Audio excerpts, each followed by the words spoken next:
Good morning everybody, this is Stephen Pugh of the Home Bible College. It's June the 9th and we're looking at Acts chapter 20. And an interesting passage.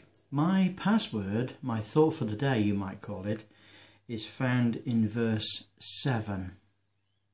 You know, there's all sorts of strange things said about the church and about the New Testament church. But we must clear up a particular point here by my password. The New Testament church held what we now call Holy Communion, or the Lord's Supper is a better word. They held communion on the first day of the week. The first day of the week. And the first day of the week is always what we now call Sunday. In those days, the days of the week were given according to number, so they referred to this first day, second day, third day, and so on.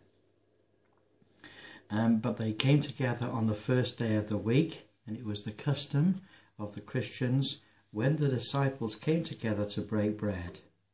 And the breaking of bread is the New Testament phrase to describe what happens when they came together to hold communion. There are some Christians today that don't think that having communion is something that should be done. And a lot of missions avoid celebrating the Lord's Supper or celebrating the breaking of bread because they don't want to conflict with the various churches that they're working with.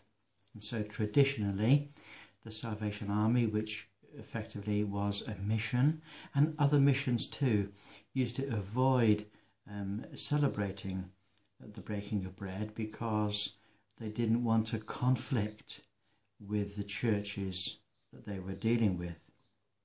However, it's very clear when we read through the Acts of the Apostles that the breaking of bread is something that the New Testament church celebrated on the first day of the week, and that of course occurred every week. There's always a first day of every week.